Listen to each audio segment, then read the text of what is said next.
Rodri leaving, like, considering you've kind of obviously written the book here, and we're at the start of the season, how big of a loss is that for Man City? Like, where should you state it?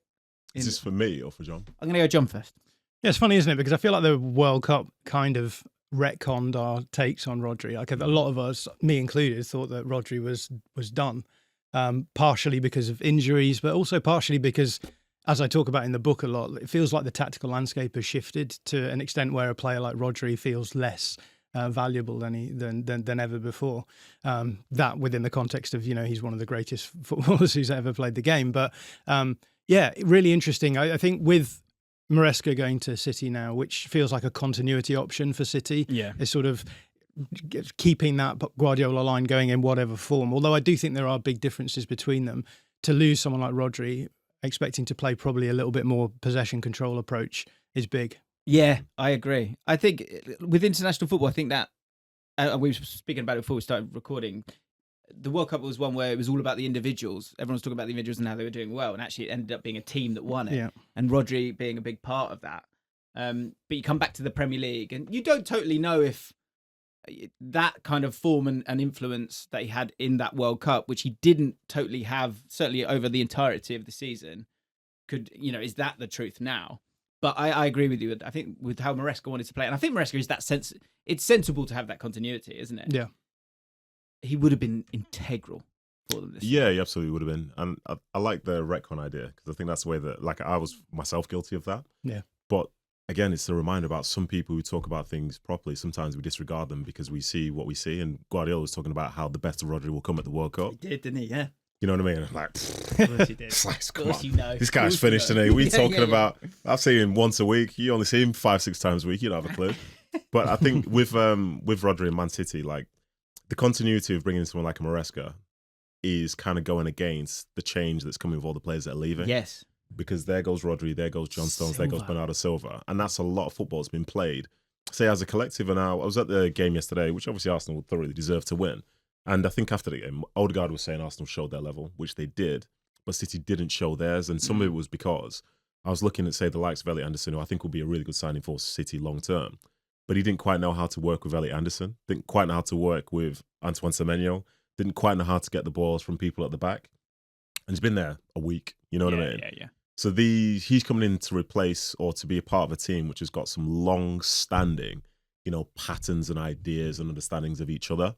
So for someone like Rodri, who is literally the engine room within that to go, it's a big blow, because I thought as well with Rodri, I think one of his best assets is that he complements everyone around him. Whatever the style of midfielder is, like, say if John Stones playing midfielder, then makes sense. If it's Kovacic, makes sense. If it's Reinders, makes sense. If it's Shirky, whatever it's going to be. But then from a financial standpoint, to get the amount of money they're going to get for a player that's 30 years of age, and for him to not be in the Premier League as well, I think he only had a year left on his deal. Yeah. From there, it's incredible business. And it's a shame that things are changing. But I once got told this, and I don't know if you guys would agree or if you'd agree, it's sometimes better to let a player go a year early than a year late. And that's tough emotionally at the start. But at some point, you've got to begin a rebuild. The thing I'm struggling with it's the accumulation of him and Silva in particular. Yeah. In the sense of, because Bernardo Silva as a solution in a different way, Silva you can put absolutely everywhere. Yeah.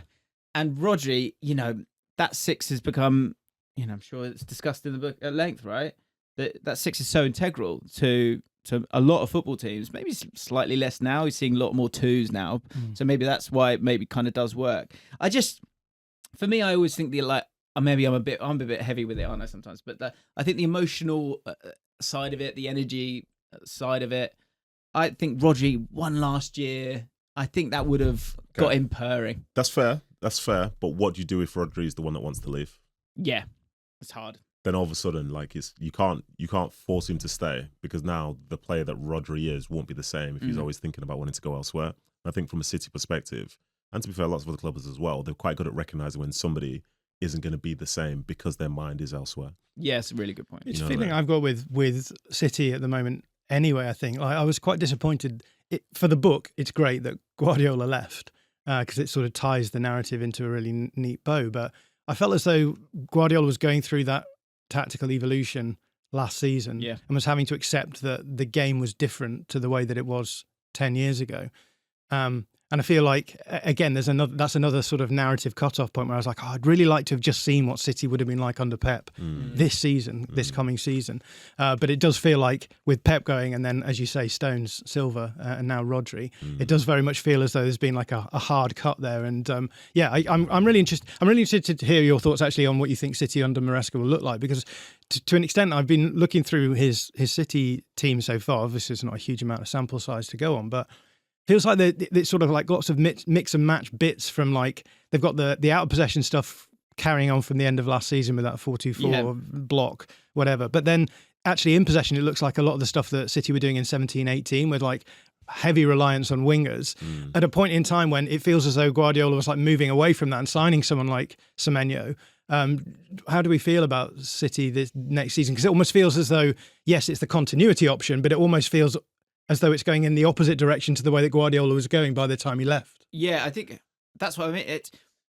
I think it would be easy to kind of turn your nose up that it's more of the same, but and then naturally there'll be that mix, because there is still that, like, Maresca's always liked his wingers to sort of stretch the play and stay high and wide. So I still think he's doing what he wants to do, but it's a good fit for that group with the likes of Semenyo and Doku on the other side. And someone like Nico Riley, who'll probably end up, he'll be able to do what he wants to do. I think people can go overboard on the Community Shield massively. Yeah. They tend to as well, which is fine. I think it's one Community Shield winner has won the league since the Ferguson era. I think the thing for me is that this feels like a new era of the Premier League. Totally agree. I think Liverpool totally gone, and you saw, the hurt last year in terms of their performances. Salah now gone as well. And for Man City, with like Silva and Rodri and Stones, all those guys leaving, I found it really, really difficult to make predictions this year, because and experience is important. I don't think I've maybe it's because I'm getting older, but I don't think I've ever focused on experience mattering as much as I have this season when I've been looking at different teams, because. And the reason I think I'm doing that is because of the transfer strategy of most of these teams right now, and the end of the era of Man City. It's remarkable how in the space of, say, like 2 or 3 years, we went from having a league which still had Klopp and Guardiola and them looking like they're going to be around for a long time, to all of a sudden they're not there anymore. Yeah. Like, say, up until last year, there's lots to talk about Arsenal. They can't get over the line. They're doing really well for like 3/4 of the season, but they can't get over the line. Now Arsenal get over the line. They look so experienced now. That's what I'm saying. But then every other team is also going through a period of change. But it's such a weird season for me. Well, predictions are always tough anyway, especially at this point when you know there's another 2 weeks left of a window. Yeah. Like, it's just a trap. I'm getting my. So late last night, I did my predictions. Right, I finished it and I went, I hate them. I hate all of them. It's impossible. It's impossible. What gets me, and I know people will probably read into this, is whatever you say now, as the season progresses, like, your predictions are supposed to change as you gain more knowledge. Here's the sample size. Here's your understanding. But then at the end of the season, someone says, "Oh, you said we were going to finish third. How you don't know football?" Just focus on the ones that hit. Yeah, exactly. Yeah. So these are the most important ones. I think the Premier League as well for me, like, it's another weird anomaly season because, say, Chelsea, for example, have got a new manager. They've got quality players and they don't have Europe. Same way last season, United had the players that they had and they didn't have Europe. So these, like, anomalies in terms of what their expectations are, like for Alonso to have a fully domestic season to sort of cope with in his first season at Chelsea, it's very different to, say, a team that's trying to think, well, we want to fire on all cylinders, be available for everything, you know what I mean? Because squad size can be different. Pure focus, pure energy on one thing, I think, is a massive, massive advantage. But then it's like a weird advantage, because why should Chelsea have it? Chelsea, we've perceived them as being the team that's been up near the top of the league for, say, the last 20 years or so. And now here they are, like, having a down season, because now there'll be a game where Sunderland will play against Chelsea, and you got to really fancy Chelsea because Sunderland have played on Thursday. You know what I mean? Like, what type of dystopian world is this? I know. It's where European football's a real issue. Like, in my predictions, I don't know how much you sort of took them into yours, but they're a massive one for me for teams that. And I asked people for sort of weird occurrences in terms of predictions, and one that kind of arrived a few times was Sunderland to win the Europa League but get relegated. And you can see all those kind of things, possibly happening. No. Probably not. No. Which the question is, which one of those is more likely? Which one of those? Do you think it's more likely they'll get relegated? I think it's more likely they win the Europa League. I think you need both of them, right? The only chance they have of getting relegated is if they go so deep in Europe that they sort of flirt with relegation. I think. Is this like the Forest theory or the Spurs theory? Like, say because Spurs went down, didn't they? So did Forest when they made the semi-finals. Was that last year? And West Ham when they won the Conference League were pretty close. They pulled out in the last few weeks. I think it's you know better than anyone. It's a focus thing, isn't it? I'd imagine. Like, and how much of your energy, the travel, maybe. Has that a bigger effect than people think about? Yeah, the travel, and it's even, say for example, you play a game on a Thursday, and by the time you land on say Thursday night, Friday morning, you're already talking about the game on the weekend. Yeah. Manager's got a press conference immediately after. People are recovering, but other teams are getting ready. You know, so it's different. After a shit night's sleep, I presume. As well. Yeah, but obviously to play in Europe is a privilege. Yeah. But that sort of like routine can start to affect teams, especially when you're not flying to like Madrid or to Paris or to like Munich. Sometimes you're flying out to some of the more obscure places because as you go down sort of European football rankings as such, more and more teams from places which you probably wouldn't play before, you know, they start becoming available. There's two things here for me as well. One is that there's like 9 teams in Europe now, so it's just an incredible amount of the league is actually having to focus on Europe. And the other one is that we've entered an era where like the big 6 don't finish in European spots. So we've got 2 teams now in Spurs and Chelsea, as you've mentioned, who don't have that European commitment, and you just kind of think they've already got all the advantages in their favour. Here's another one that will give them. And the other side is the confusion with, say, a Man United who had that benefit last year. So you think, oh, you're good now, but then they've got to deal with it all. Yeah, let's see if you can do it. And, you know, like a team like Spurs not being in Europe but spending £100 million on a player, like these things are just. Crazy stuff. It's difficult. The phrase I've been using on all our podcasts is error bars. I just feel like every team has error bars where they could finish 3 spots higher, 5 spots lower. It's like Italian. Except as it stands, it feels like Arsenal because they've got the continuity. Yeah, and the one thing I do kind of keep an eye on is I feel like in terms of the evolution of squads, there's sort of a ripening that happens over the years, and obviously there's additions come in as well, and the experience comes in as well. And I feel like Arsenal have kind of moved along. Man City and Liverpool have gone past that and now need to start again. And I do wonder if I'm intrigued to see where Chelsea and Man United in particular are in the sense of are they where Arsenal were over the last kind of 2 years? Are they strong in that position, or are they still going to be very up and down? Because the one thing you have to give Arsenal, and it now tips over into sort of this new kind of confidence and swagger, it feels like, is that as much as they fell short, they were there and thereabouts, like every single time. Like the consistency of them, their worst performances, they're still not going to concede more than 2 goals max. You never know. And that's strong. Is the question with Arsenal, I guess, one, like what impact finally winning the league has on them from a sort of emotional, mental point of view.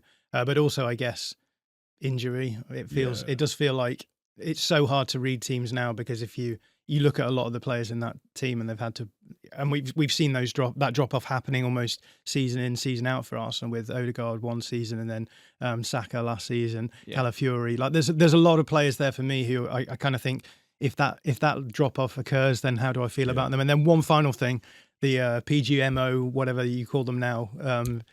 If they change the rules on set pieces, does that change our opinion on Arsenal? You know what's funny about that? So being at Cardiff yesterday, because obviously the weekend has to have Wembley. All those measures that are in place, say the referee like counting down and stuff like this. You said Cardiff there? Yeah, the Community Shield was at Cardiff. Yeah.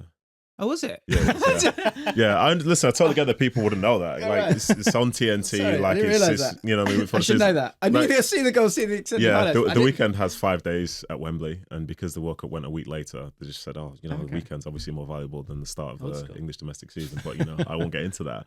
But some of the measures, they were trying to use in the World Cup to speed up play was interesting watching Arsenal because I don't necessarily think they win the league if they play the same football they did in the final third of last season. Yeah, I don't think that. Yeah. But you don't think that they'll play that, presumably, this season? Well, just depends. Because there's got to be another signing, isn't there? It depends, because if you get used to something, you can, and I think we saw, for example, in my opinion, in the Champions League final, Arteta turned into something where he was saying, Saka, come back here, come back here, come back here, come back here. Whereas I think a more expressive manager would be like, no, stay high, offer it that way. But if you're defence first and say you go through a spell where you don't win too many games in, say, like a month, all of a sudden, there can be more sort of like doubt cast over things. But Yeah, like I was saying, so there's countdown on the throw-ins, countdowns on kickoffs, but it's like they were waiting for the countdown to begin. So even though you're trying to speed them up, they're slowing you down, if that makes sense. Yeah. And then they'll be like, the referee's like 5, 4, and they're like, oh, 3, 2, and then they pass it. Right. And I don't think you'll catch them out, but it's still going to take at times, and it's within their right, and everyone else will probably do it as well. They won't be caught out, but they'll not be caught out by a second each time. You're not going to speed them up because the amount of time that it takes for them to be fully sped up, the referee's not going to be on it like that for the way that football goes. Also, by making it a big thing like that, the reason it doesn't happen is people forget about it. I think generally more than anything else, because the rules are the rules. Yeah. So if they're making it a big thing, it's almost like a nice little reminder. Yeah, to get it's essentially a troll job. You know what I mean? Yeah. Because I was watching it, I was like, oh, I think, no, that could get really boring. I watched the game quite late last night. I didn't watch it live, and I quite like doing that for those kind of games because I think when you watch it live and you've got social media there and you sort of get influenced by it. Yeah, I was actually quite not surprised by Arsenal, but like the possession percentage was like 60-40, so Arsenal only had 40% possession, and it felt a lot to me like they were very happy sinking into a lower block than ever before, and it looked like they were just happy to play low block and counter. Now, whether or not that's just because they scored in the first minute or whatever, but I think